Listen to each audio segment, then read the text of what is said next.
Ailsa and Aiden, and today we are making a fancy new thing. I have an idea to do a combination of our favorite brownies with Nanaimo Bars. So Nanaimo Bars are a Canadian treat. All Canadians know about them. They're so delicious. And the key ingredient for Nanaimo Bars, oh, I'm covered in cocoa. It's not dirt, don't worry.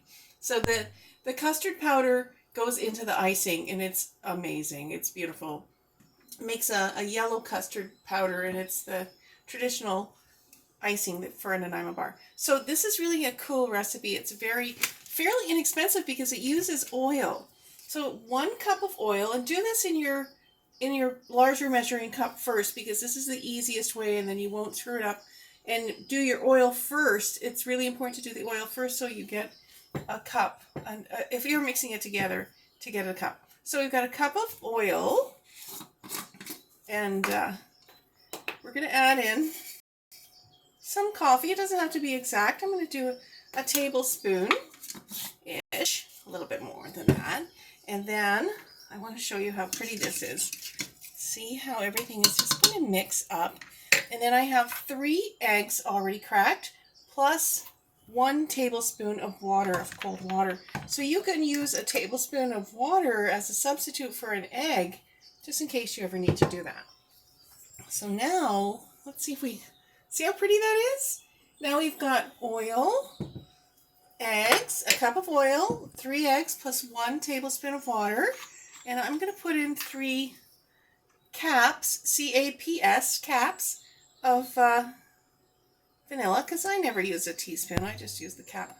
2, 3. So that's going to be delicious. That's aside. And then you're going to just mix that all together. And that's going to be so lovely. Very, very lovely. So this is going to be our liquid base. See that? Very nice. So now I've got my big bowl. And it's over the bowl. I can really give it a good beat. I didn't want to spill it. So I already have a cup of chopped nuts. I don't use a cup for a measure either. I just take about a handful and a little bit more. So there's our basic liquid layer. Now I'm going to add in a cup of cocoa powder. And then I make all the premixes up when I'm baking.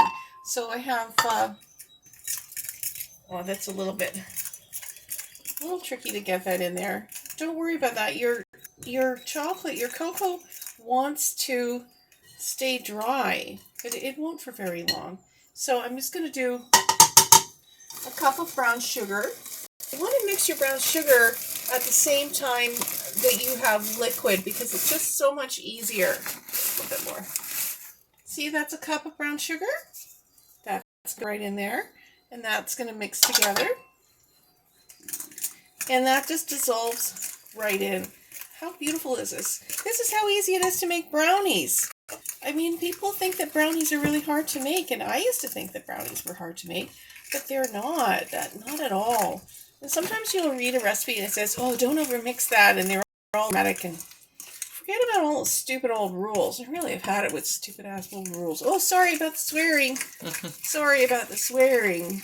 But you know how I feel about old rules that are idiotic and might prevent somebody from baking. So I don't want you to do that. I want you to feel comfortable. So I've got a little brownie mix. And I think that's on my blog. You'll see it under Ailsa Forshaw, or Build Your Own House, Body Life. You'll find me. So that's that little mix. So I'm going to put that whole thing in and give that a stir. And then I'm going to pop it in here. Oh, I forgot. I'm going to put in a cup of coconut, and I'm going to put all the walnuts.